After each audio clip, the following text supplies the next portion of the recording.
This is Synchronicity. This is Synchronicity. This is Synchronicity. This is Synchronicity. This is Synchronicity. What's going on, everyone? This is episode 4. My guest today is Mirabai Bush, but I wanted to talk about what's been going on for the past few days. A little bit longer, I mean, truthfully, but culminating in the Paris attacks. Before that, there was the Beirut attack. Sorry, I almost dropped my recorder. And then before that, there was the blowing up of a Russian jetliner in Egypt. Honestly, if you just keep going back, I don't think you ever get to the beginning of this. But, you know, it's been pretty crazy, right? Especially for people in the West. It seems like it's really hit home because Paris doesn't seem that different. People going out on a Friday night to bars to see a band. It seems like anything that anyone could be doing in this country at any given time.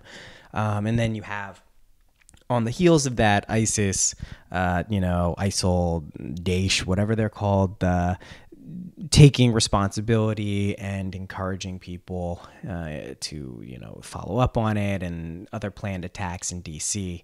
All of these things that are just clearly, there's no other, I don't know the word to adequately describe it. I don't think it's evil. It's certainly, they're evil acts. It's diluted, right? That's probably the best word. Anyone who would encourage any murdering of anyone, let alone people they don't know in other countries, there's something going on there. But that's the obvious stuff that's going on. What I wanted to talk about briefly before today's episode was how people react to all of this stuff and what we could be doing to maybe not get caught up in these crazy cycles of anger, rage, fear, and ultimately it can be violence. For me, myself, I posted something on Facebook that just for my friends and family to see, that I remember when 9/11 happened here. I was graduating high school. It was right before I was going to go off to college. I had some friends in New York who were there for college. I knew some people in the city. And I just remember after, of course, the shock and the horror of it, but then afterwards, I was so fucking mad.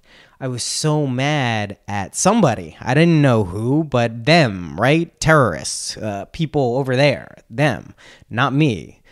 So, it was crazy. And I remember feeling like that, truthfully, for 2 weeks, 3 weeks, maybe a month, just being like angry. And I think, ultimately I came to realize it comes from a place of fear, but regardless, the feeling was visceral. It was palpable.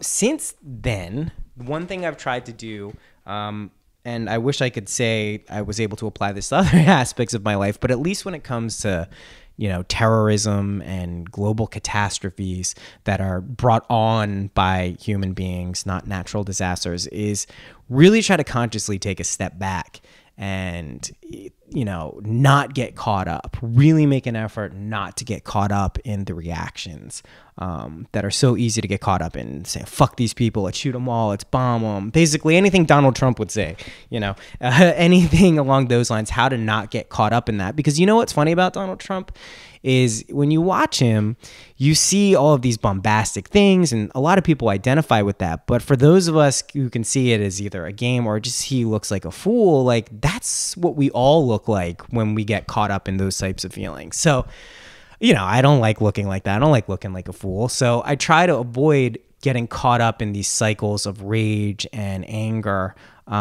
which, truthfully, I see on social media, people I know, people I don't know, but fueled by the internet, or whether that's not, it just happens to be there, people really get caught up in this stuff.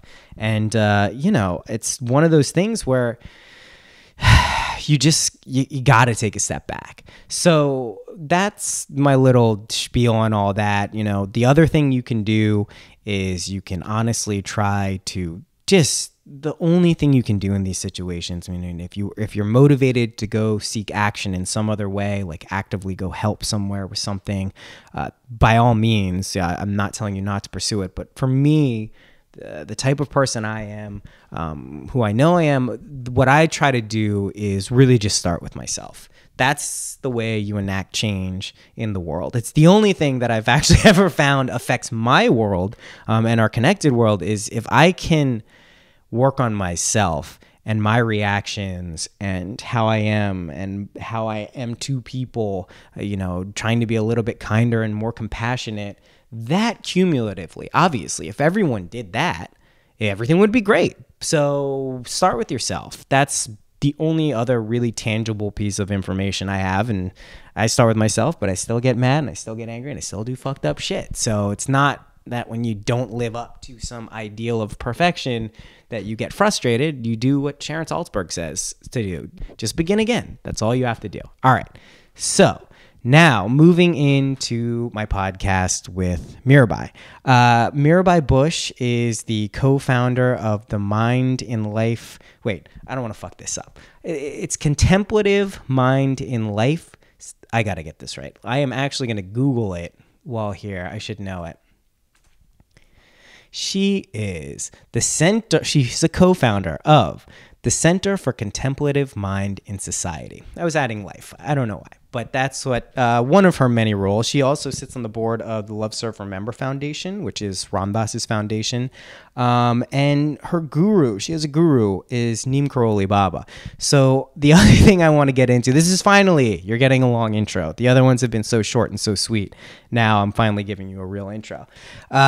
So we're going to go into the concept of a guru. This is, I think, one of the least understood concepts in the Western world, whatever that is. I think in two ways too. It's not just the way of being like, I don't need a guru. I can do it myself. Religion is stupid, totally unnecessary. That's one way of looking at it. Another way is being like, ooh, guru, teach me everything I know. I don't know anything. I completely submit to you because I don't know anything, as kind of like an escapist type of mentality that something is maybe being exoticized, coming from the East when we're from the West. So it's just a little understood thing. And admittedly, I had no real conception of what it was. I probably would have fallen in the former category. Someone who was like, nah, I don't need a guru. That's not for me. Don't need it. Can take care of myself. Thank you very much. So I'm going to, let me talk about Neem Karoli Baba, who now I would consider my guru. And it's kind of an interesting route that I took to get there. So what I did have an interest in back in the day when I was like a teenager was psychedelics. I very much enjoyed them. I really appreciated the mind-altering and expanding dynamic that seemed to happen whenever I took psychedelics, psilocybin and mushrooms or LSD. So, I was pretty young when I started with psychedelics. I started about 15. And before I started them, I read about psychedelics a lot. One of the places I read about them is still around today, and definitely check it out, is erowid.org, EROWID.org. Really amazing site, just for learning about anything from the biology and anything to do with the actual substances to case reports of people taking various things and reporting back empirically and also just subjectively. So anyway, that was one of the places I read, but I also had two books, and those were Storming Heaven. One was one book, and Acid Dreams. And I don't remember, it might have been both, but in one of the books, there was a story about someone going to the Himalayas or Himalayas. I don't know. I'm going to settle on one of those at some point in my life, but I'm going to use them interchangeably now. Anyway, he went to the Himalayas and met an enlightened being, and he said, hey, I have some acid. I got three tabs of 300 mics each of acid, and you take these up and tell me what's good. So he gave them to the guy. The guy was like, nah, see, everything exactly the same. No change whatsoever. That's pretty much the story there. So that always stuck with me, just because the implications of that are pretty profound. But whenever I would take psychedelics, starting with the first time, up probably through the laster times, I would tell that story. I don't know why. It was just something that it kind of just did whenever it happened. And it wasn't something I would tell it to the people around me. I would tell it to people tripping, the babysitters, whatever it is. So babysitter meaning the people who would watch the people take drugs so they didn't do something crazy, not like a babysitter. I wasn't that young when I started taking psychedelics, but that story always stuck with me. All right. Fast forward to about 10 years. I was at Omega Institute, and that's in upstate New York. Really awesome place in Rhinebeck. Just a really cool place. But if you didn't know, there's a library there. And the library is the Ram Dass Library. And I was there for another program. At this point, I think this has got to be like 2004 or 5 maybe. Didn't really know who Ram Dass was at all. Maybe had read the written name Richard Alpert along with Tim Leary for the Harvard and the psilocybin stuff, but really didn't know Ram Dass at all. But I end up in the Ram Dass library, and when I was walking up the stairs, there was this statue, probably a quarter to life size, maybe a little bigger, of this guy. I think it was a white statue, and his arm is bent in like a funny way. And I just remember looking at it and being like, that guy looks really, really, really familiar. Like very, very familiar to the point where it left a lasting impression on me that like, how do I know that person? Pretty sure I know that person. And then I walked up to the top of the library. There is a awesome area where you can sit, and there's all these pictures of people like Ramakrishna, Yogananda, Ramana Maharshi. Didn't know any of these people at the time, mind you, but I was just looking at their pictures. I'm like, yeah, pretty cool place. So that stuck with me. Then fast forward to about 2013, I hear Raghu Marcus, director of the Love Serve Remember Foundation and also co-host of Mind Rolling Podcast. Boom, did that smoothly. I heard him on a podcast that my friend recommended I listened to called the Duncan Trussell Family Hour podcast, and it was Raghu, and I was like, oh, this Ram Dass guy is very interesting. So I watched Fear's Grace, which somehow was on my computer as something I had downloaded. And if you haven't seen the movie Fear's Grace, it's Ram Dass had a stroke in the late 90s, and it was pretty debilitating, and especially for someone who had been, profoundly eloquent and communicating a lot of lofty spiritual concepts, but in a way that was extremely relatable for a lot of people. It was like a big blow. And part of the movie is him somewhat questioning his faith and his guru, Neem Karoli Baba. And the movie is really, it's for anyone who hasn't seen it, absolutely see it. It's by Mickey Lemley. It's incredible.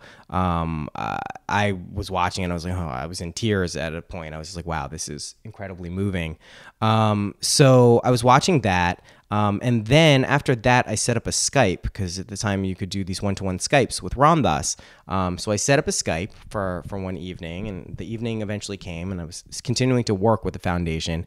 And I asked the question to Ram Dass, because I wanted to know at this point, I'm getting interested in the guru concept as just like a thing. I was like, if I have a guru, how do you find a guru? Like, how do you do that? Because I had always heard you don't find the guru finds you, which I always thought was kind of bullshit. I was like, that's a convenient way of skirting the issue and then not really telling me how to do it, because if it's so cool and so life-changing, how do I do that? So I asked Ram Dass, and he pointed to his heart and he said, Maharaji is with you a lot. I was like, okay. And I was like, oh, that's nice, and it's Ram Dass, so I am taking it to heart, but on the same token, I'm like, it doesn't really help me. I don't get that. It doesn't mean anything. And I figured my guru would be alive at the very least, so I could go see and talk to and ask questions to.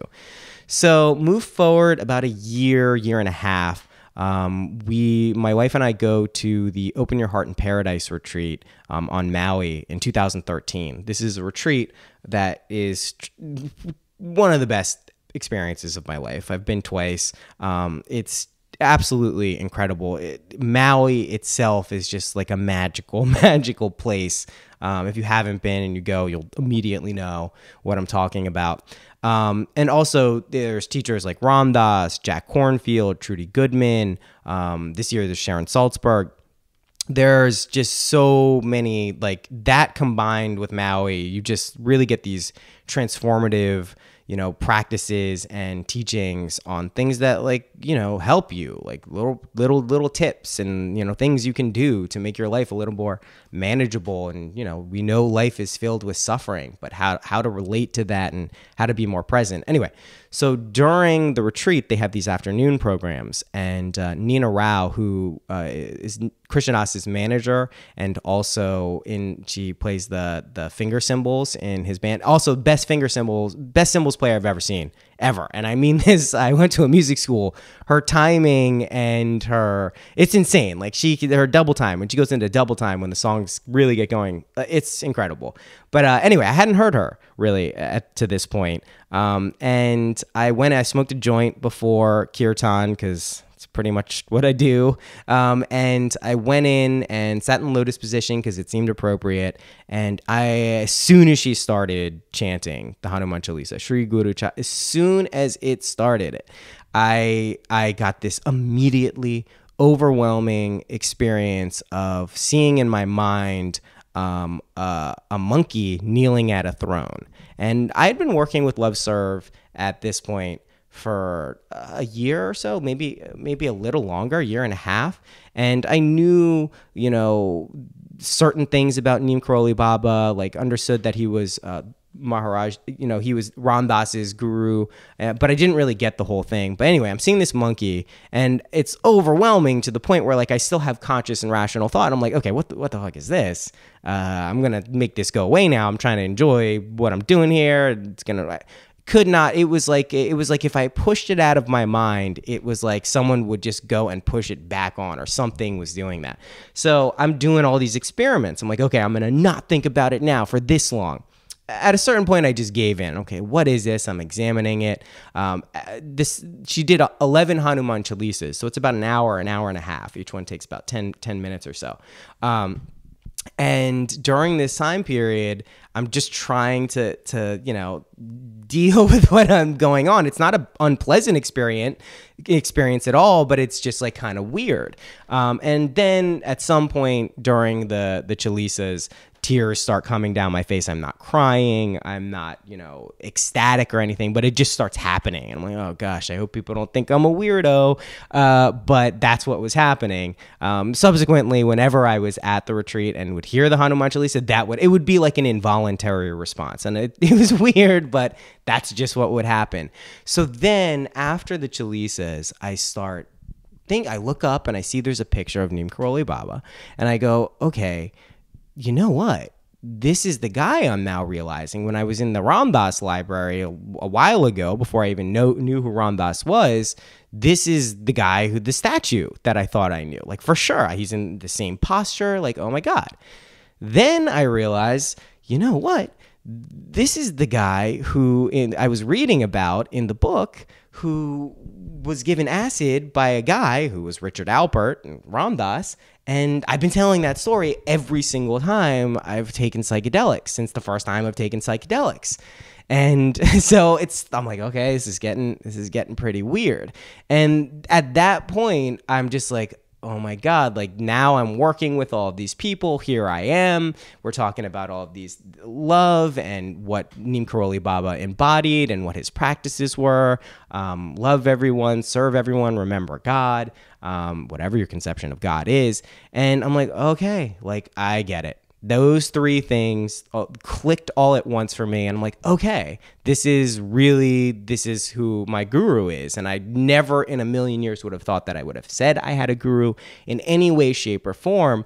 And one of the things that made it so profound for me is I wasn't actively seeking it out, right? I had asked the question around that's like, how do you find a guru? But I wasn't like, I need a guru so bad. It's going to teach me everything. And then it's going to be so great. It was a concept that was interesting, but I wasn't like really rushing towards it. I was kind of like bumbling, if anything, towards it, and was, given plenty of opportunities to be like, hey, dum-dum, why don't you pay attention? This thing is going on in your life. But, I am the type of person who needs, the proverbial talopa sandal across the face, because I'm that type of person. So Mirabai was also at the retreat. She was one of the speakers, one of my favorite speakers at the retreat, actually.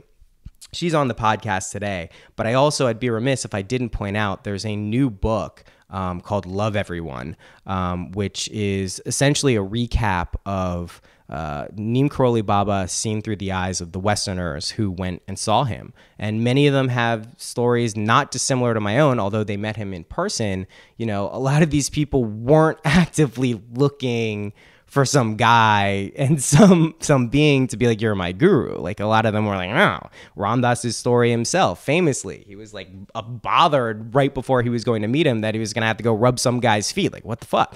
So the book, though, itself is by Parvati Marcus. You can get it at ramdas.org/loveeveryone. I cannot say enough nice things about it. It is so well done. It's a million times better than I thought it would be. Not that I thought it wasn't going to be good. It's just better than I thought the already good it was going to be. It just weaves together these stories in a chronological way, and just in a meaningful way that can give you a nice little introduction to who Neem Karoli Baba was.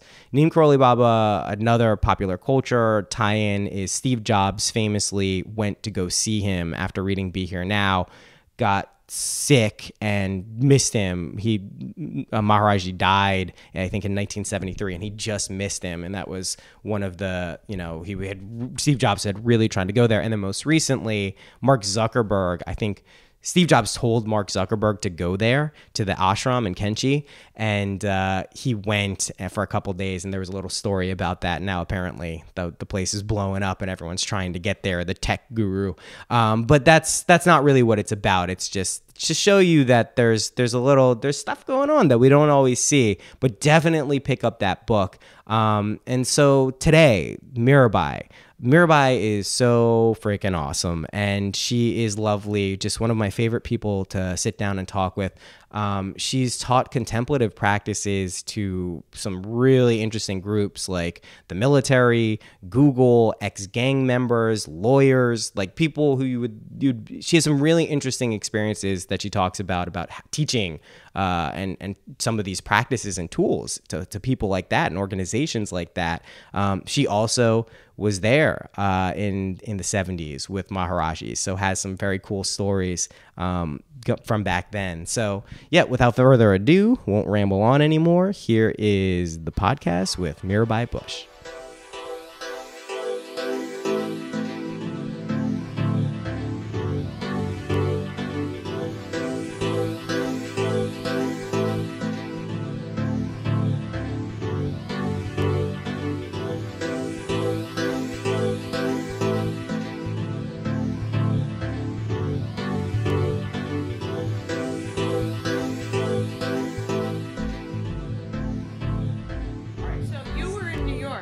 Or you were in Baltimore. You were in New York. I was in New York. At KD?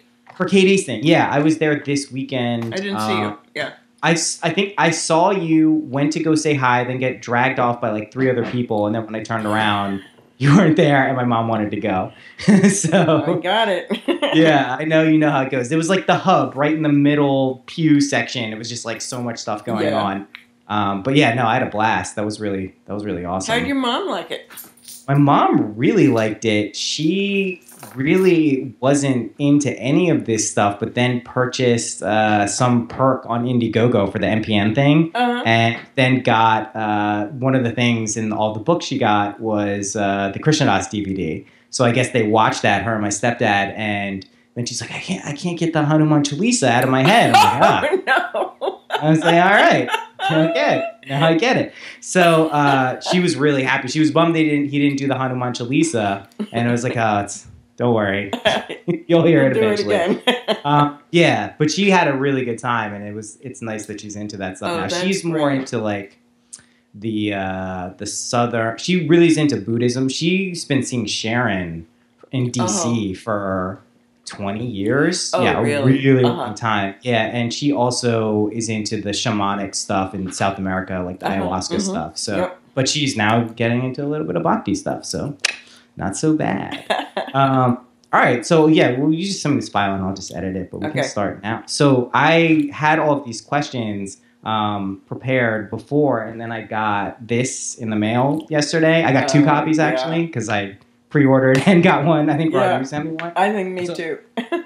Oh man, I've just been going through it just briefly today in between working, and I noticed, and I scrolled through and looked for your stories, and it got me to thinking. So I have some questions related specific to that too. It's fun, isn't it? The book. It's honestly, and this is not meant to be in any way disparaging. It's way better than I possibly could have imagined. Like, no, I agree. It's so good. Like the way it's laid out, just the weaving of the stories, the chronology of it. It's really awesome. I mean, especially for me, like I wasn't there. Right. I've only read about it and heard stories. You weren't alive. It's you're pretty, excused. Yeah, I know. It's pretty amazing. I have like the weird Maharaji stories too, which I'm probably going to use an intro for this one because I'll go through this is where we'll start. Because I was reading, and I know your story a little bit. You were from New York, right? You were in New York at the time before you left for India. Is that right? I was actually at SUNY Buffalo. Oh, okay, cool, cool. Yeah. Oh, did Sharon go there? Yes, and so did Surya Das. Oh, I didn't know Surya Das went there too. Oh, no way. Cool. So what I liked about it though is your story, how you described, before you met Maharaji, Neem Karoli Baba. Your story was how you kind of were a little bit reticent. You were kind of an intellectual. The concept of a guru was like a completely not only foreign, but even a little bit distasteful, which is not dissimilar to kind of what happened with me. Like I didn't really go out looking for a guru at any point. I will say this. Before I called and got in touch with Love So Remember, I did ask the explicit question with my heart, like, if I have a guru, I want to know who, let me know who. It wasn't until a year and a half after working with Love So Remember that I realized that Maharaj was probably my guru. And all of these things, like, way before I got in touch, decade before, started lining up. And I was like, oh, yeah, get it. So what I wanted to ask you is, what was it like before you left for India? What were you doing? And then what was it like, throughout that process of kind of meeting Maharaji, accepting, surrendering to kind of the guru thing, and, just what happened there? That's a good place to start, I think. Well, before I left, I was at SUNY Buffalo.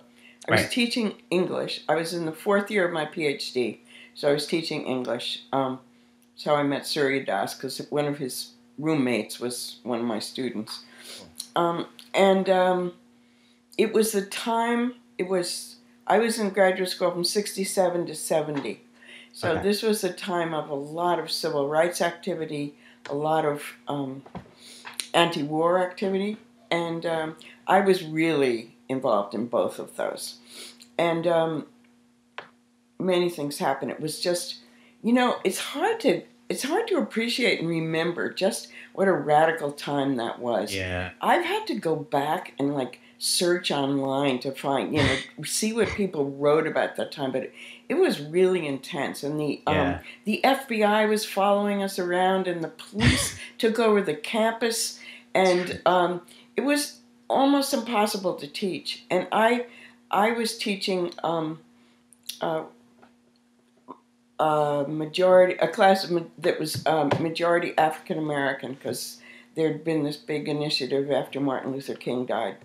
And there was so much suffering, and it was just, nothing made sense anymore.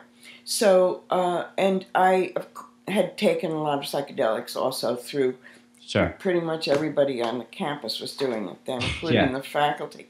So, a group of us just said, we have to figure out a different way of living. So the first thing I did was I traveled across country with 20 other graduate students in English, and we homesteaded on land in British Columbia. And we did the thing, we lived in teepees, and we built Bucky Fuller domes, and we washed our clothes in the stream. And we fished with the Kwakiutl Indians. That was very cool. They had all the salmon fishing rights, and they liked us. And so on. It was quite amazing. Yeah. And but we had my partner then, John Bush, who became Krishna Bush.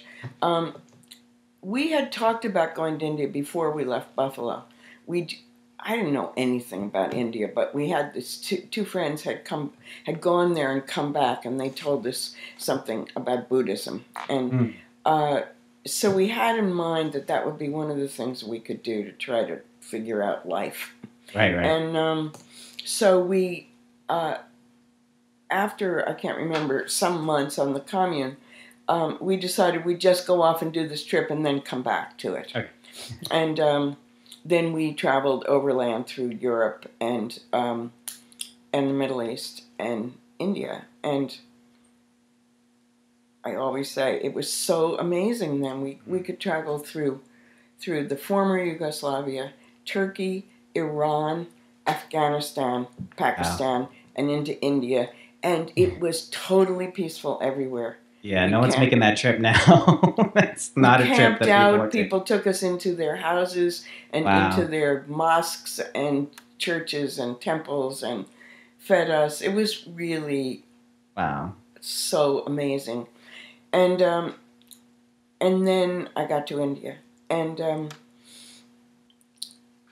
so I didn't know quite. We didn't have any idea what we were going to do when we got there. But on the first day I was there, on the street in Delhi, I met Sharon Salzberg.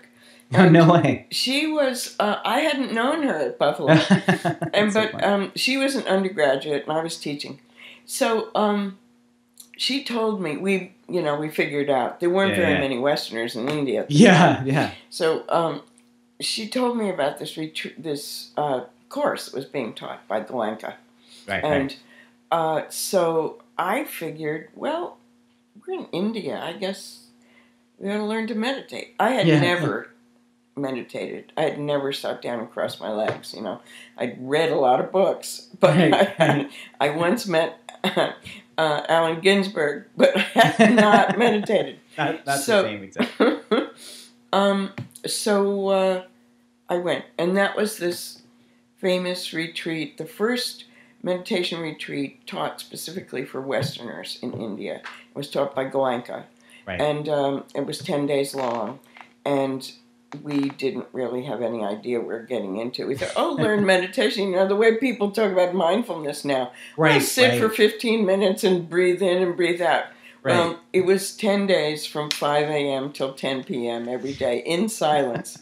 And it was fabulous. And there, also, I met many people who have been my lifelong friends. Ramdas, Krishnadas, Ramesh, Danny Goleman, and Joseph Goldstein, and Sharon, and many others. It's a good group of people. It was a great group. we even though we were silent together, we got it. And then nobody wanted to leave when it was over, so we stayed for another. I can't remember, but we did 3 or 4 courses in a row. Wow. And we were in such a zone when we finished. And in the meantime, we'd all had clothes made, I remember, in Bodh Gaya. So we were all dressed in these long, white, flowing clothes, And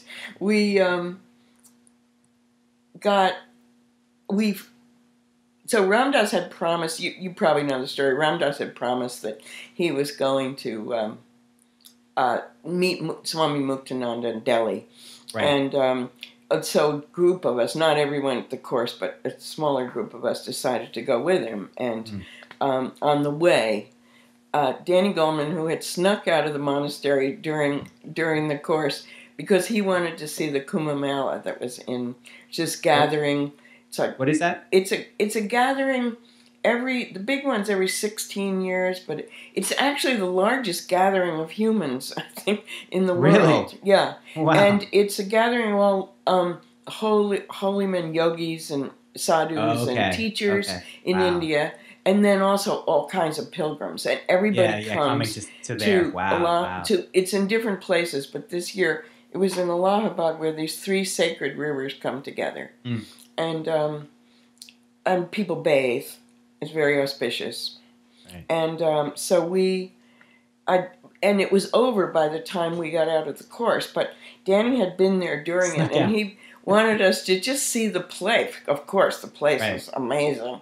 So finally, there was a big discussion around it, which has been rehashed for the 40 years since. Whose idea was it, really? You know?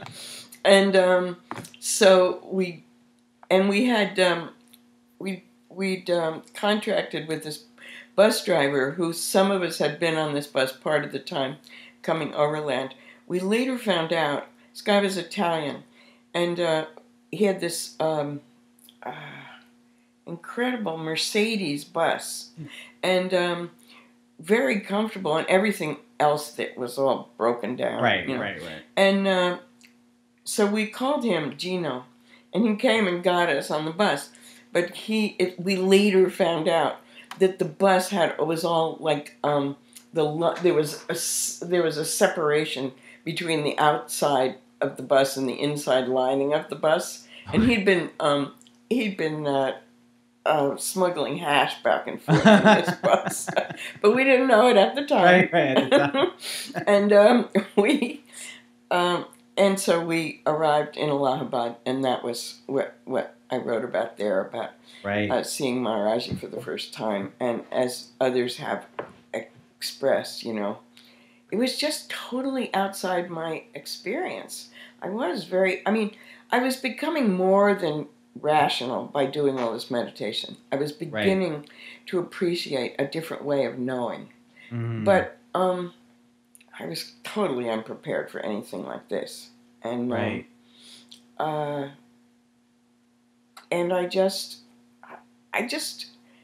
radically changed in that moment. I just saw him. I fell at his feet, and everything was different after that, and forever. I never met him in the body, but I can trace back like a big turning point in my life was when I started getting involved with Love Serve Remember, and not just because of the things that came out of that, but my world changed, right? Like I know it's interesting because it's not just you, it's not just me. It seems everyone who has some connection to Neem Karoli Baba has this type of experience at one point or the other, where it's like a pivot point. Yeah. And again, what's so interesting is like there's a couple other things. Like my wife is pregnant, so we're gonna have a baby in May. Oh, that's so great. Yeah, and we're really excited. And you get to hear about everyone's perspective on having a child, and all the different things. And what I'm noticing is there's a comparison in my mind when people describe psychedelics. Right? Like you can hear everything there is to hear. Yes, exactly. But until you do it, it's like you don't know. But what I find so interesting about the Maharaji stuff is a lot of people had already done psychedelics. Like I had done psychedelics dozens of times before any of this stuff happened. And even though that's a transcendent experience, it completely then another thing that completely radically shifted my world, it's not those experiences. This is my next question too. Is when you have these transcendent experiences, sometimes it's hard to integrate them back into regular life. Yeah. The Maharaji stuff, and not just Maharaji, I know there's other beings who have done this for people too, a ton of them, but it seems to stick with you well past the peak experience of, say, like an LSD trip or a mushroom trip, where you still can take some knowledge and wisdom back, but it's like a fundamental shift. And then I also saw in the book you write about these mirror neurons, right? Where these neurons actually emulate when you're with someone what's going on. So like there's physical characteristics. So I was hoping you could talk a little bit about that, and just also expound upon the lasting impacts of the Maharaji meeting and henceforth. Yeah, it's true. Psychedelics are important to me in terms of showing me something about the nature of reality that I had not known before. But that sense of awe that you have when you see that everything is interconnected. Oh, yes. That it's hard to sustain that awe.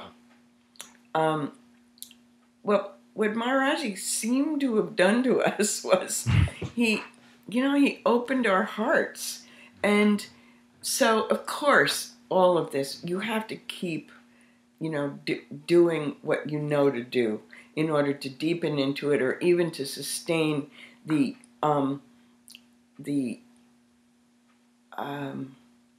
awakening that you've had through these things. But there was that way in which he opened our hearts.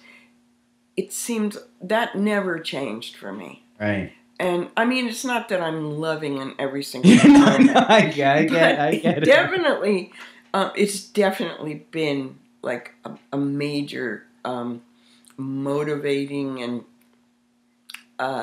it's just a force and a way of being that's been with me ever since then. And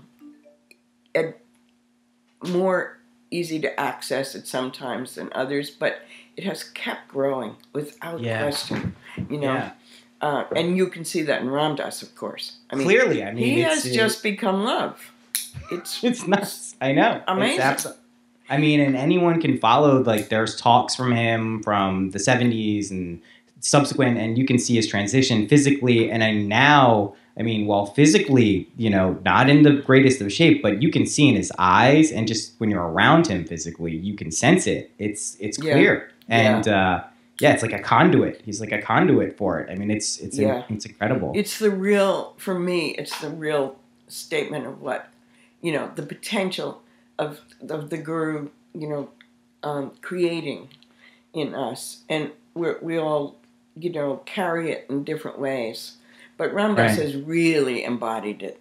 And it's just so beautiful. So, because I knew him when he wasn't always like that. He had a very critical edge also. And now he just knows what's important. And it just has such an impact on other people. It's so wonderful. Well, that's like the same. That's the same thing. I think and we see this in the physiological stuff, the mirror neurons. But I think I also am another one of my big influences that changed my life, not psychedelics, was Carl Jung. I'm a huge Jung fan. And one of his students, Marie-Louise von Franz, a post-Jungian, she has an excellent book called Psyche and Matter.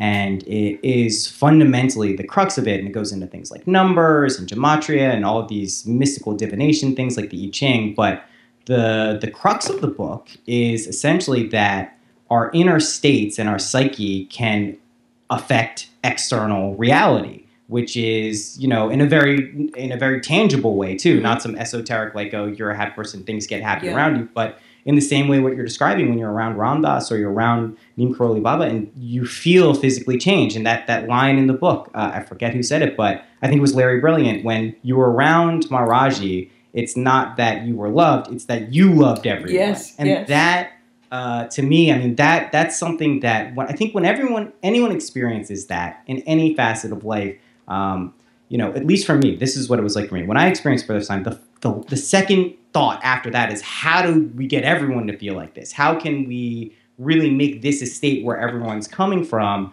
And so that ties in, I think, greatly with what you've done with the Center for Contemplative Mind and Society. So I want to delve into that, and specifically, I would like to hear about what your experience is like teaching at places like Google and the Army. But before we get to that, I would like to hear how you were impacted, by going to India, having these experiences, and then what you did subsequently to try to, I guess, integrate those experiences into your regular life, in quotes. Yeah. Well, when we came back, not everybody came back at once, but I came back with Ram Dass and Raghu and Parvati and Ramesh, and a group of us left. We didn't expect to be in the West very long. We just assumed we'd go back and be with Maharaji again. Right, but we'd been away for 2 years, and we had family and other kinds of things we needed to work with. And I was pregnant, so I wanted to have the baby here, which I did. And but then, as it happened, Maharaji died, and those who were with Maharaji, and also those of us who stayed on the Buddha path, pretty much everybody came back. We were so taken by, of course, by what happened. And we all wanted to share it in some way. So everybody wanted to be a teacher of one kind or another, you know. And most people did. And so we ended up opening retreat centers, you know, Insight Meditation and Spirit Rock, and then all kinds of centers, you know, happened. And then people were teaching in all different contexts. And I used to teach with Ram Dass when he'd travel around, but and then we all taught at Europa that summer. But but mainly I was married, had a child, and we had to have some livelihood. And also in those years, no one dreamed that you could actually integrate a child into like a, you know, all the meditation work and other work was going on was in this very monastic model. Right. Not in the world, like separate. No. Right. And so, but of course Maharaji had, you know, encouraged us to be karma yogis, to serve. And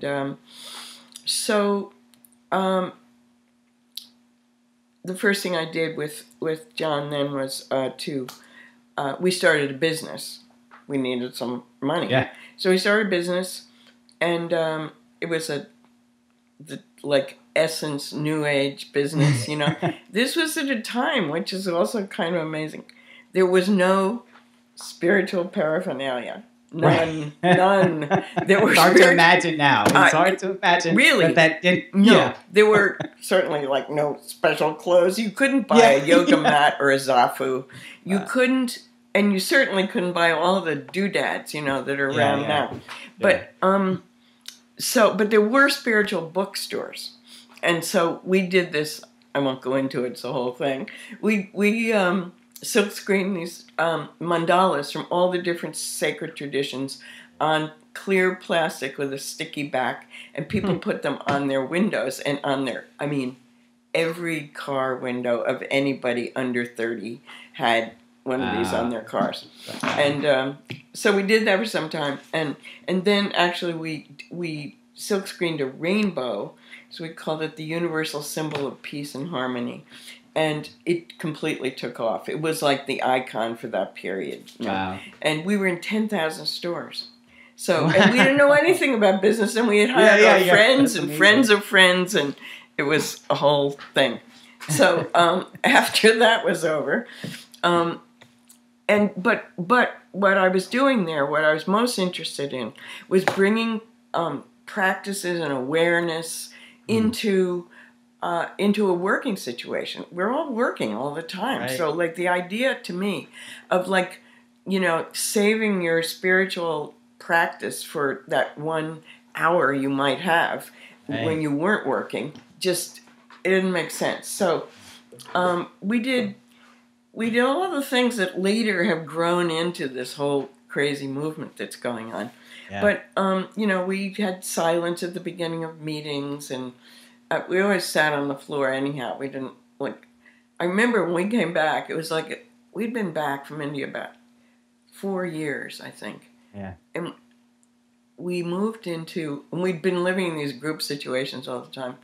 We moved into a house, and I remember we bought a couch, and I felt like, oh my God, it's over now. You know?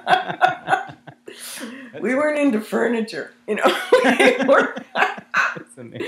So, so we'd have these staff meetings. We had 65 people working, and we'd sit on the floor, and we'd meditate. And we'd read from the I Ching, and then we'd decide. Yeah. We'd question, okay, what's the message for what we should do this week in the business? Incredible. That's how you run business. But the thing is, it all worked. It was really successful. You know, we supported 65 people for years. That's so Ram Dass used to come and give talks about right livelihood, and we had a big feast every Tuesday. It was Hanuman Day, you know, and so we we did all that stuff. We had all these things that now, when I got to Google, you know, we had pool tables and, you know, ping right. pong Like tables. now that's the trend is and great parties. And we had a meditation room, and if you needed to take time out and be quiet for a while, you could do that. We had yoga classes. So, but this is in the early 70s. Wow. Through, we first came to life. We started like in 74. So, and it went till like 83 or something. So, but then after that, what I did was help to found Seva Foundation with Larry and Giraj and Ramdas and Wavy Gravy and others, and then got into direct service where most of Seva was working on blindness in Asia. And Seva's now brought sight to 4 million people for free. It's unreal. Who would otherwise be blind. It's just, I mean, and that is to talk about the change in someone's life. Hippies, you know. We really, the Grateful Dead was the house band, and they would give concerts, and we'd raise money, you know, and it was amazing. That's incredible. Then, and during those years, I spent 10 years working with developing a program in Guatemala with Mayan people in the mountains. It was great. And then after that is when I began the Center for Contemplative Mind. So by that time, at Seva, we also, of course, integrated all of this into, in a less kind of structured way, but we on the board we were there to integrate spirituality and service. So then when I started the Center for Contemplative Mind, it was to look. I started it with 2 friends who were each the head of a foundation. One was the head of Nathan Cummings in New York, which is a Jewish Family Foundation, very progressive, and Nathan Cummings in Michigan, so they had funded Bill Moyers to do a series called Healing in the Mind, which was the first thing, along with a study that was done by Eisenberg at Harvard, to show how many people were using what now we would call integrated medicine. Then it was called alternative. And it was really underground. I mean, people were using acupuncture and yoga and a whole range of alternative practices then. Yeah. So they did this TV series, and John Kabat-Zinn was part of it, and Danny Goleman, and a whole bunch of others. And when was this about? Dean Ornish. It was like probably 1993 or something. Okay. Because by 1995, we were asking the question, could these practices been so helpful for health and healing? Could they be beneficial in other sectors of American life? Right. And it was a real question then. I mean, nobody was doing it in other professions and sectors. So we decided we form an organization. It was first a project of Seva, and then it became independent. And we started looking around at places where we could try it out. And, you know, we'd have retreats for journalists, and we had retreats with the Green Group. They were, still are, the CEOs of the national environmental organizations like NRDC and Sierra Club, Wilderness Society. And we had, it was really a fun time because there were just, everybody who was into this was out on an edge, you know? Right. And they were so happy to find other people who were. I remember Robert Redford gave us, what's it called? What's the film, that film series called in Utah, you know? Big one.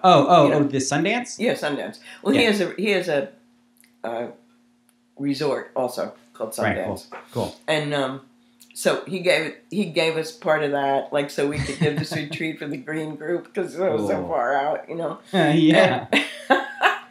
And it was like that, and we did a lot of retreats with lawyers, judges, Yeah. Law What was that students. like? See, that's I specifically my mom was a lawyer. My grandfather was a lawyer. My mom, worked with companies like Google too. She's a communications lawyer, so worked with and I know kind of what lawyers are like, and lawyers obviously have a stigma associated with them, a lot of them, because of the legal society, the way it works in this country.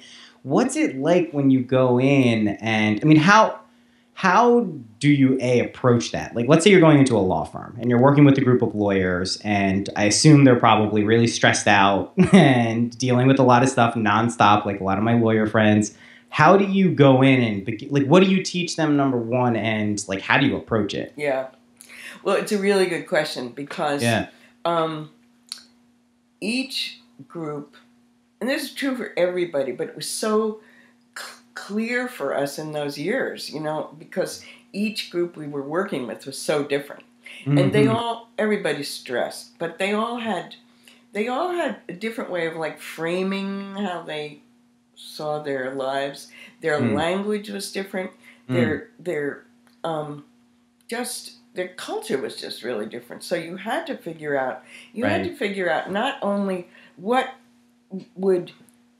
in what ways could these practices help them, but in what ways did they perceive that they could help them? What did they perceive that they you might have heard me talk about Google. The Googlers didn't think they were stressed at all because they had the coolest job in the world, right? Yeah. So, of course they were, but they didn't identify with that. But lawyers, of course, they definitely know that they're stressed. They know. Yeah. But it was more than that. It was like, it was funny for me because after teaching with Ram Dass for years, we'd go anywhere and we'd say, it was kind of like, what shall we do for this one? We'll play it by ear, or right. or we'll decide as we go along, or let's meet for 15 minutes before we start. Yeah, just to get exactly. The lawyers, oh my God, we'd have the first retreats. We'd had so many meetings.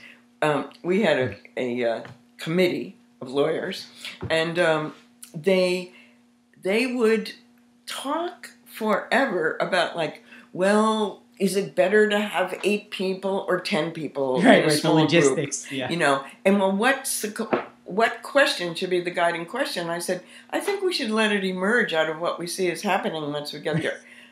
No, nothing. Yeah. You do not let things emerge when you're in the courtroom. So that's your worst fear, right? Right. You want to be completely prepared, and you want to know the answers to any questions that you ask. So, we'd like to talk about bearing witness and like, don't know mind. Right. Yeah, I'm sure they love that. Yeah, be totally empty when you go into court. Have nothing planned. And, judge will love you. The whole non-judging quality of mindfulness or meditation was a challenge. So, and then they wanted to have, the first things we did were straight meditation retreats. Joseph Goldstein was the lead teacher, and we did pretty traditional, they would be like 3 or 4 days, and the first ones we did, I think, were with Yale law students, and so they wanted to know what text we were going to use, and we said, there is no text for this. The text is your own mind. Right. I love it. It was just comic at times. Yeah, I'm sure. And also it was just really hard for them to let the concept of letting go. It's very hard. Well, that's my question there too. I mean, because I think a lot of people, I agree with you and your fundamental belief that you shouldn't have a distinction between your time for being spiritual and your work and your other stuff. And just like you, I am completely aware that as much as I believe that, I totally fall into the same things and separate them all the time. But I do know that ideally we should be mindful of these things all the time. But when you're working with lawyers, and we'll get into the Army in a second, but when you're working with people who are fundamentally focused, right brain, is it left brain right brain? I think right brain is the intuitive brain. Yeah. Right. Left brain, so being the analytical, like, you know, fusing those, let alone just not working exclusively from them. Like how were, I mean, because that seems to me like it would be the biggest challenge. Getting people to, like, I can see, even as a lawyer, I'm not a lawyer, but if I were a lawyer, that the non-judging aspect of mindfulness would actually be immensely useful, right?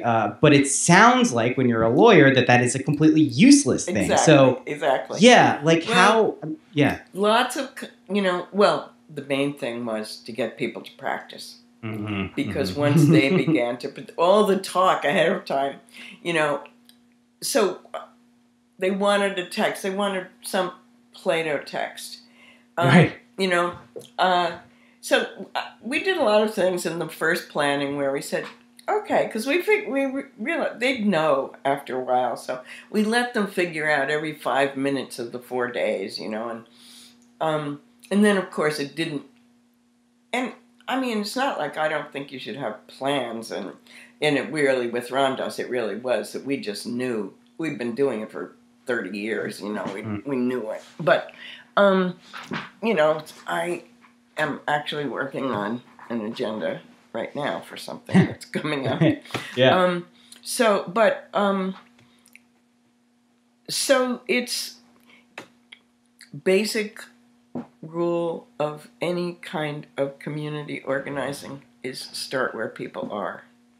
And it's the same when you're teaching any kind of spiritual practice or anything.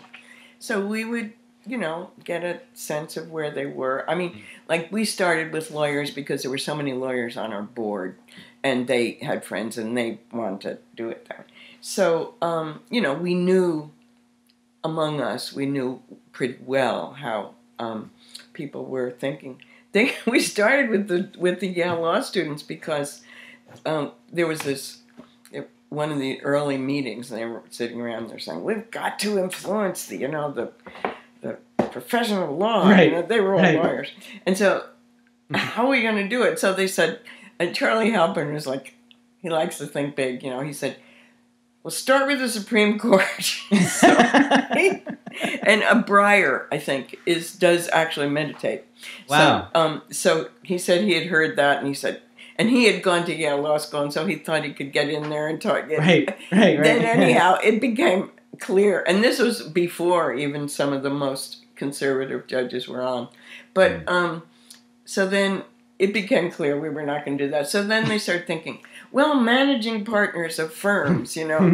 And then, you know, we had some talks with some managing partners. It's like, this is not going to work.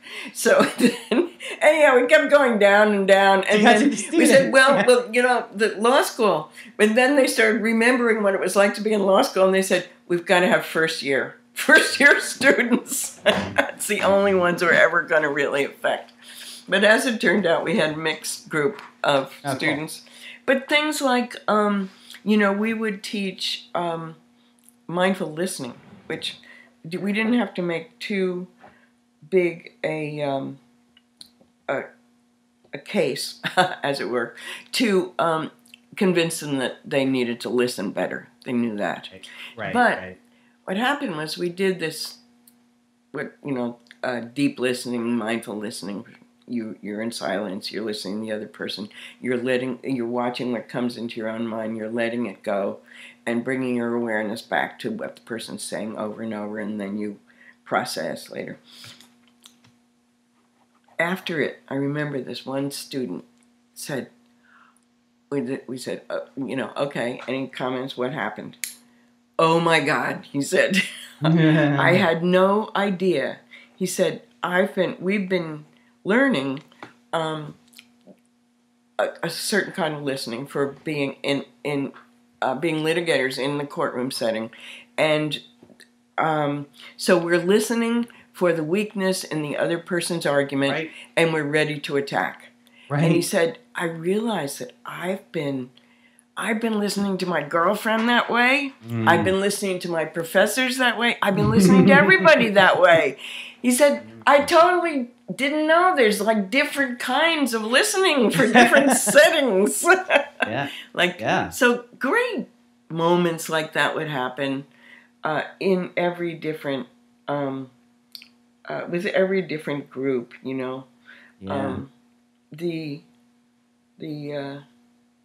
environmentalists used to talk about it as the inner habitat, Mm-hmm. you know, and recognize that they bring like issues around the importance of biodiversity and the external, and how like honoring and loving all your thoughts and emotions and recognizing how they interplay with each other, and not, you know, repressing a whole set of stuff that you don't want to look at, or it's a So I mean, it must have been fascinating though for you to see each of these different groups and take away and see how they all engage with these same principles. I mean, wow. Yeah. That's so cool. Amazing. Wow.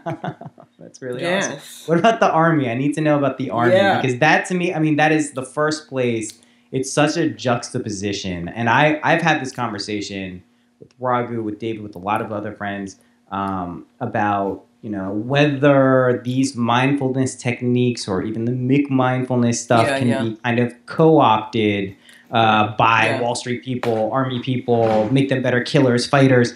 My general belief is that I think the more you immerse yourself in this stuff, you don't kind of use them for the dark side, so to speak, but you kind of cultivate more perspective, you get a little more compassionate, and ultimately that feeds into your life at whole. What's been your experience though working? I mean, like, you know, I don't know if you're allowed to even talk about specifically what you were helping them with, but like what's that whole experience been like? That's fascinating to me. Well, the Army, what you brought up is this huge conversation, you know. Yeah, of course. And I do believe that the key is the quality of the teacher, the quality and the preparation, the wisdom, compassion of the teacher. And I think the big problem isn't so much business managers and generals who want to co-opt it for their purposes. I think that's probably true in a lot of business settings, you know. So, but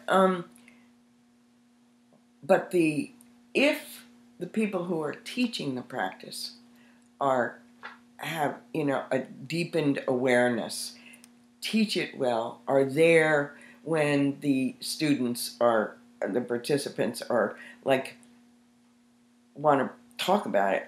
It's so, because the practices actually are like, they have the potential, they have transformative potential. And if they're taught right and well, and, you know, it's so easy, close your eyes, watch your breath. But there's so much more to it than that. And what the luxury we had at the center was nobody was doing this except us, so I would call anybody.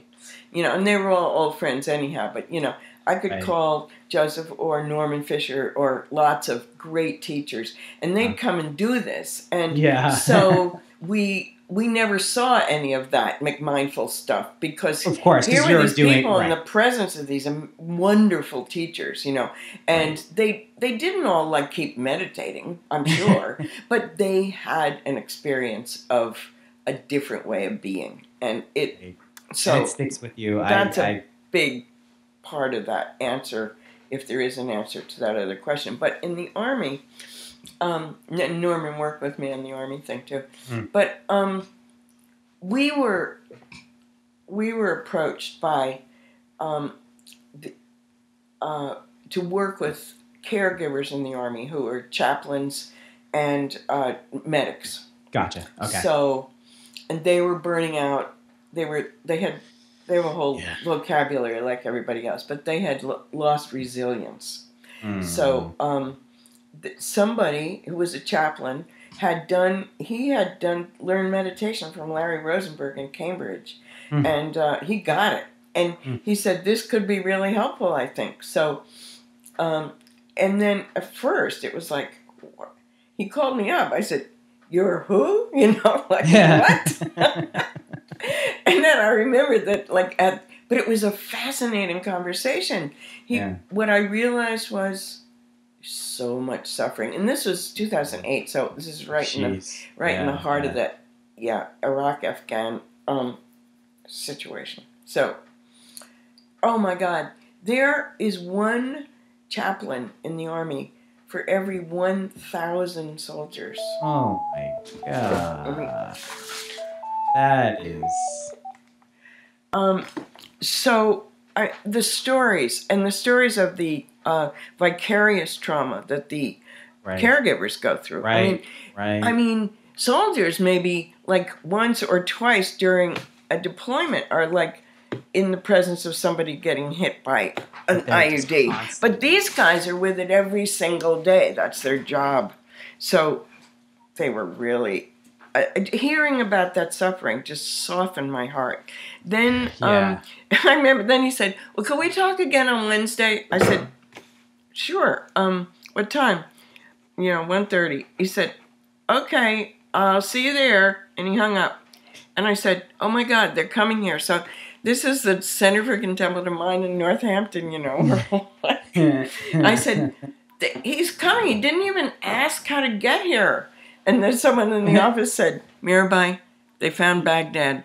They're going to find Northampton for sure." So they came, and what I saw is the tremendous suffering. These guys are not fooling around. They are in the presence of life and death. Yeah. And I loved that about them. Meet so many people who are like leading their lives as if just not thinking that way. Right. And they're fixed with it. These guys were so real. I'd been a big anti-war activist, and they were so great. I had so many great conversations with them about, they'd say things like, "Mirabai, the military does not take us to war. Civilians take us to war. We follow orders." Yeah, and I mean that's essentially, it's true. I mean, it's like bigger than that, of course. Obviously, but that's. So, what finally happened? We had endless conversations, and I met a lot of amazing people.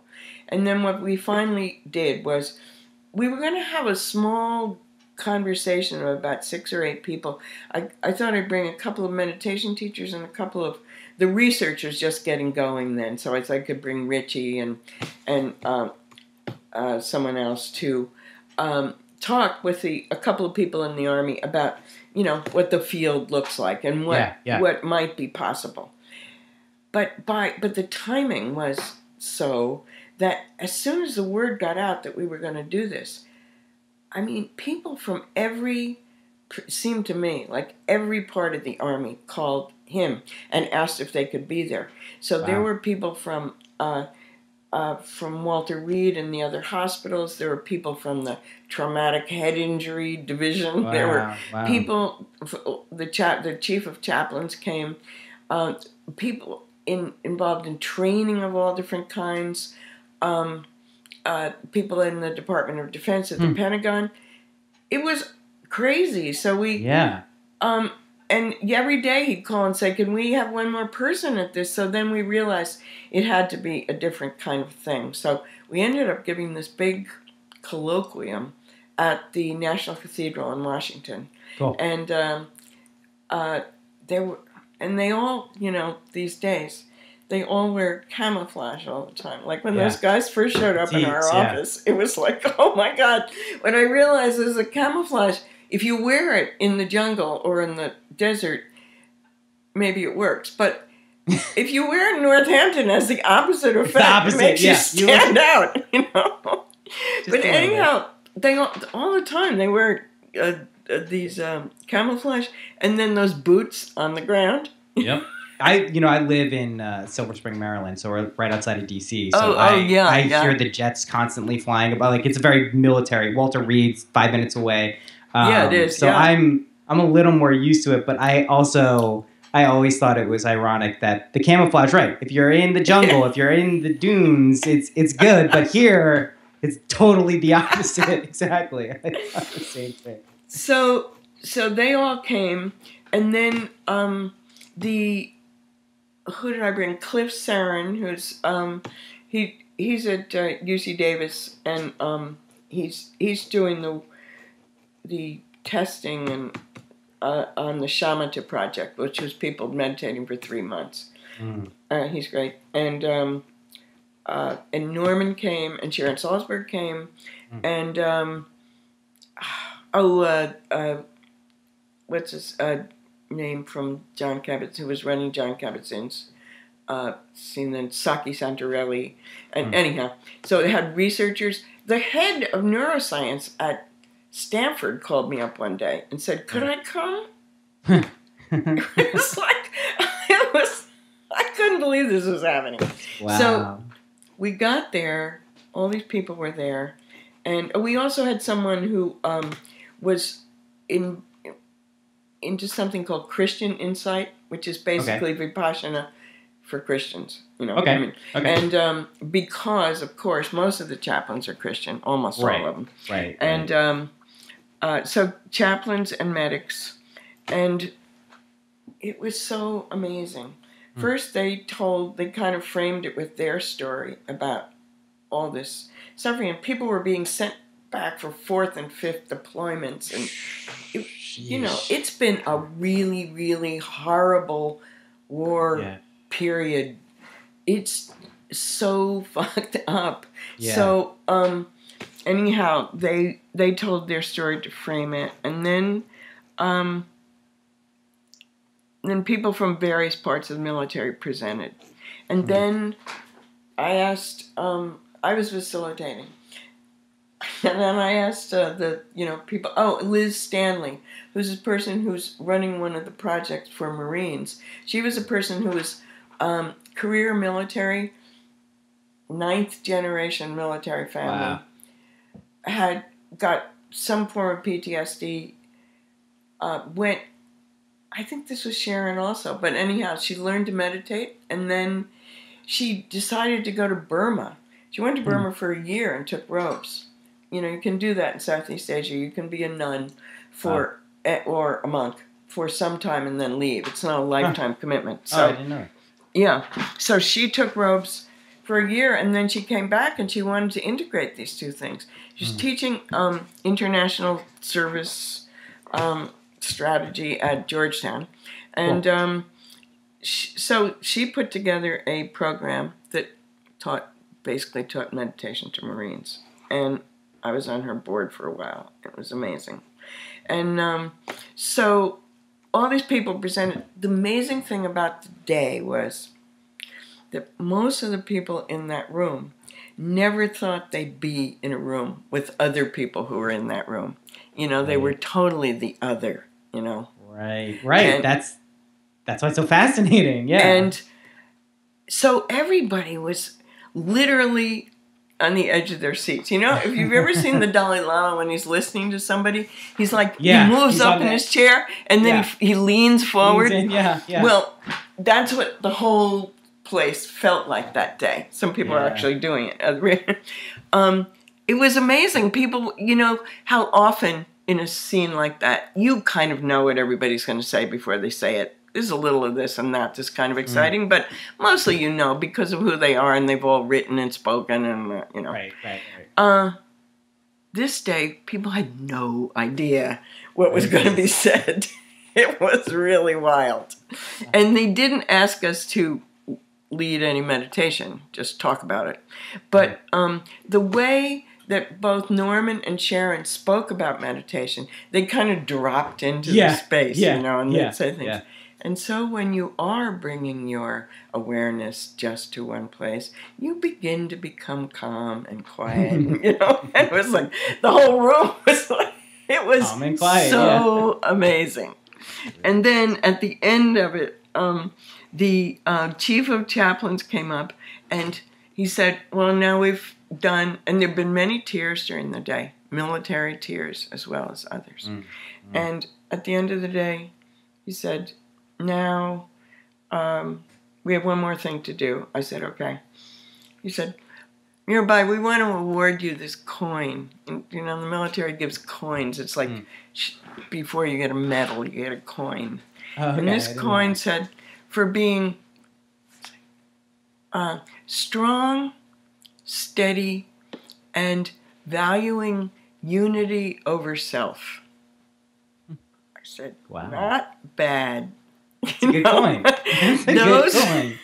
Those moments when the highest expression of what the military is there to do, to value unity over self, when which they is would so easily forgotten. Yeah, I mean, so then as it happened, many things happened after that, and the guy who was our main person retired, and we were going to do a series of retreats, which we didn't do, but by that time Liz and others were building their organizations. But so that was kind of the extent of my career in the military. But it was, we saw guys talk about it later when these Marines have been trained. You know, the whole thing was that at that point, there is no battleground. There isn't, it's not the Civil War. You don't go out there and just stand there and shoot people. Right. Now, it was in the years when I was working with them, it was about them going into these villages in Afghanistan and Iraq and to just try to see who was there, try to see if they were safe. They need all the things that they've been taught, which was basically go in, assess the situation, and use the most force possible. Right. All of that was now counterproductive because anytime, they did any damage or killed anybody, it was the wrong person, then they lost all their authority in that. And so they talked about how this allowed them to, they'd say, do you lose your edge? No, but you learn when you need to use your edge. And then they talk about how, because there was all these kids holding weapons, Yeah. I got a lot of compassion for, it was really hard. And so how they could go into a community and just how their awareness was so much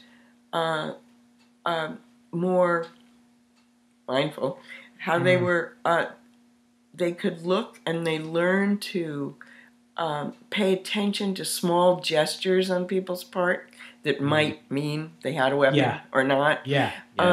They learned how to read people better. It was really moving. So I feel like the people from the outside, and I would have said the same thing before, we're teaching people to kill people better. Hey. In a way, that's true. Because we're trying to teach people not to kill the people they're not supposed to kill. Right.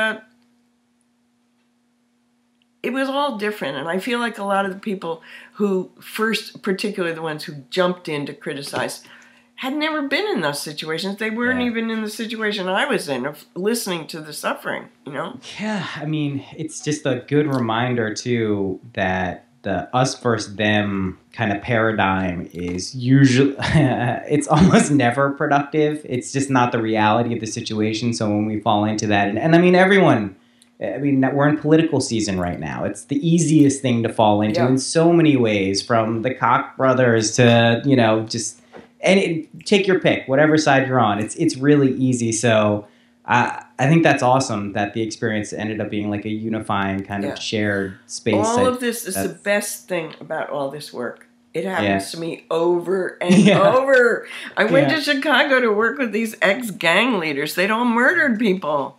Yeah. And I went with George Mumford, who's very cool. Do you know him? Yes. And but it doesn't matter every single time. Every time I think there's a them. Right. Turns out. It's, that, to bring it back just quickly to psychedelics, that was, to me, the most valuable thing I learned is the cultivation of multiple perspectives. Because if you have, the more perspectives you have on a situation, you can see 360. You can actually understand what's going on rather than just coming at it from one or two or a couple places, which is usually just limited information. I think that ultimately, as time goes on, I learn that more and more in my slow, dim-witted way. But it's true. So this flew by. I can't believe this has been an hour already. Yeah. I have one last practical question. Okay. So what practice would you recommend for individuals or even organizations, what regular practice do you think would be, and I know every situation is different, but if there was one general global practice that someone could do to help, that's it. Yeah. Well, I think it's not a coincidence that mindfulness has emerged as the one that, it was the way we started in the center also, because nobody's threatened by, well, almost nobody, with the idea of like noticing what's going on in their minds. Right. Being more clear, yeah. And everybody wants to be less stressed and more clear and everything. So it is a very helpful practice.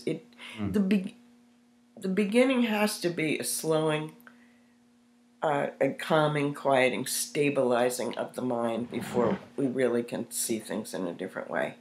So I think it's good that mindfulness has, there are a lot of complications with it, but but basically I do think it's good. And now when I teach it, I always end with like a few moments of Ram Dass's favorite, which is I am loving awareness. Right. And some people think that's a little flaky, but it doesn't matter. That's the truth. I don't, these days, I don't have anything to lose. I was trying so hard in the beginning with the center not to put anything in the way of people like being willing to try out some of these things. But I take many more risks now. And so I pretty much always end mindfulness practice now with loving awareness. And of course, at least half the people in the room love it, Yeah, right? So, because going back to the beginning of the conversation, opening your heart that's really how people change. Right. It's nice to know what's going on in your mind, and it does help. But deep change usually comes out of the heart, and then you say, I want to figure out what's going on so I can be a more loving person. And that's absolutely, and it fits in with what I think is true, which is intent counts for so much. And if you have an open heart, then your intent will probably be in the right place, which is going to be good for everyone. Yeah. So, yeah. Well, thank you so much for doing this. This was fun, huh? Yeah, it was. We'll do this great. again, for sure. I really had a great time. And so what are you doing with your podcast? Well, it's on MindPod Network now. I had a couple episodes come out. I'm just basically using it as a vehicle for MPN at first. So to galvanize, Danny Goldberg was a bit of an inspiration on this because so many people on MPN are teachers, have done this for so long. And I recognize the vast importance of that, but I also know that a lot of people my age, not even my age, just a lot of people in Western society, computers, all of this stuff here, may need another kind of entry point into this stuff. So someone they can identify with more. Yeah, exactly. Yeah. So not like, and be like, hear that I'm constantly fucking up too. Like I'm not, it's not like coming from an authoritative place. So just basically talking to cool and interesting people and, touching on those things. Great. So, yeah. That's great. Yeah. No, I played that role in a lot of different contexts, over time. Yeah. I teach a workshop. Sometimes people would say things like, Mirabai, I really liked being with you because you're so normal. Yeah. I never knew quite whether that was, a compliment or not. Exactly. I know exactly what you're saying. But I think that helps the listener, I think so too. I mean, I think also in the realm of podcasts, at least, and I was talking about this with Raghu, I mean, we accept the fact that the person who was the genesis of NPN in a lot of ways was Duncan. And Duncan has such a talent for kind of weaving together normal stuff and spiritual concepts. And he also, like me and a lot of us, reads a lot, so has all these different things to compare and contrast. And I think that's turned a lot of people on to other teachers. So just my whole idea with MPN in general is just to create a very wide spectrum of entry points for people to get into any of these things. So the more the better. That's the plan. That's great. Cool. So you can send me this file? Yes, I'm going to try. I Awesome. think I'm sure it's easy. I'll figure it out. Yeah, if it's not, if you have any questions, let me know. We'll figure it out.